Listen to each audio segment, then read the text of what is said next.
ગુજરાતી નવા વર્ષની શરૂઆત થઈ છે તો આપ સૌને નવા વર્ષની શુભેચ્છાઓ સાથે નવા વર્ષ પર જગન્નાથજીના રાજા સ્વરૂપના દર્શન કરીએ। ત્યારે આજથી ગુજરાતી નવા વર્ષની શરૂઆત થઈ ગઈ છે ત્યારે નવા વર્ષ નિમિત્તે ભગવાન 151 વાનગીઓનું અન્નકૂટ ધરાવવામાં આવ્યો। નવા વર્ષના શુભ દિવસે ભક્તોની મંદિરમાં ભારે ભીડ જોવા મળી હતી। ત્યારે નવા વર્ષની શરૂઆત સાથે જગન્નાથના દર્શન સાથે ભક્તોએ નવા વર્ષની શરૂઆત કરી। ત્યારે વહેલી સવારથી જ ભગવાનના દર્શન માટે ભક્તો મોટી સંખ્યામાં ઉમટી પડ્યા। મંદિરમાં વિશેષ આરતી અને પ્રસાદ વિતરણની પણ ખાસ વ્યવસ્થા કરવામાં આવી। નવા વર્ષની શરૂઆત સાથે જ લોકો જગન્નાથજીના દર્શન કરવા મોટી સંખ્યામાં ઉમટી પડ્યા। તમારું નામ અને પરિચય? મારું નામ મનોજ કુમાર શર્મા છે અને હું બાપુનગરથી દર્શન કરવા અહીંયા આવ્યો છું અને દર વર્ષે આવું છું। ભગવાન જગન્નાથજીની કૃપા બધા લોકો ઉપર રહે અને 56 ભોગ લાગે છે ત્યારે નવા વર્ષમાં અને ભગવાન બધાને આયુ આરોગ્ય બધું સારું રાખે અને બધાનું મનોરથ પૂર્ણ કરે અને લક્ષ્મીપતિ છે આ બધાને લક્ષ્મી પણ આપે છે। એટલા માટે લોકો નવા વર્ષમાં સુખ થાય એટલા માટે બધા દર્શન કરવા આવે છે અને બધા લોકોની મનોકામના પૂર્ણ થાય।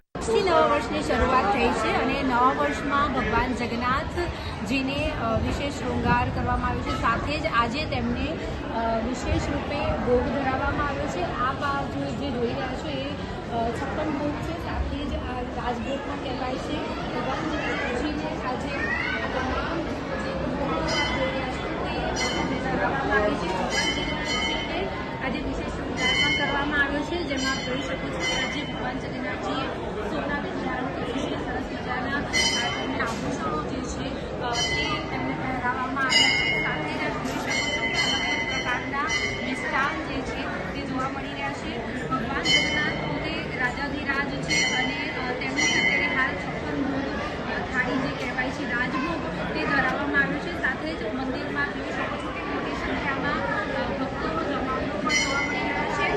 આજના દિવસે ભગવાન જગન્નાથજીના આશીર્વાદ લેવા માટે ભાવિ ભક્તો જે છે તે આવી પહોંચ્યા છે અને ખાસ આજના દિવસે ભગવાન જગન્નાથજીના આશીર્વાદ લેવાથી નવા વર્ષની સારી એવી શરૂઆત થતી હોય છે। ત્યારે જય જગન્નાથના નાદની સાથે અત્યારે હાલ સમગ્ર મંદિરનું જે પ્રાંગણ છે તે ગુંજી રહ્યું છે। ત્યારે આપ જોઈ શકો છો કે મંદિરની અનેરી શોભા પણ જોવા મળી રહી છે।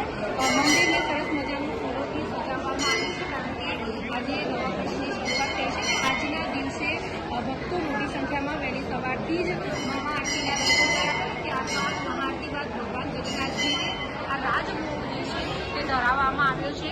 બપોરે 12 વાગ્યાનો જ્યારે સમય હતો ત્યારે ભગવાન જગન્નાથજીને આખો રાજભોગ જેમાં શાકભાજી સહિત તમામ વસ્તુઓ જે છે તે ધરાવવામાં આવી હતી। અત્યારે હાલ આપ જે અન્નકૂટ જોઈ રહ્યા છો આ અન્નકૂટમાં અલગ અલગ પ્રકારના મિષ્ટાન છે, જેમાં બરફી છે, કાજુ બરફી છે, લડ્ડુ છે, મોદક છે, સાથે જ ઘેવર પણ જોવા મળી રહ્યા છે। અલગ અલગ પ્રકારના ફરસાણ અને ફ્રૂટ્સને આ બધી વસ્તુ જે છે તે ભગવાનને આજે ધરાવવામાં આવી છે। આજથી હવે જ્યારે નવા વર્ષની શરૂઆત થઈ ગઈ છે ત્યારે ભક્તો જે છે તે વિશેષ રૂપે ભગવાન જગન્નાથજીના આશીર્વાદ લેતા હોય છે, કારણ કે આજે ભગવાન જગન્નાથજીના જ્યારે આશીર્વાદ મળતા હોય છે ત્યારે આખા વર્ષની શરૂઆત જે છે તે શુભકારી થતી હોય છે, જેના કારણે તેને વહેલી સવારથી જ મોટી સંખ્યામાં ભક્તોએ ભગવાન જગન્નાથજીના દર્શન કર્યા અને ધન્યતા અનુભવી। કેમેરા પર્સન કેતન સોમાણી સાથે અનિતા પરમાર।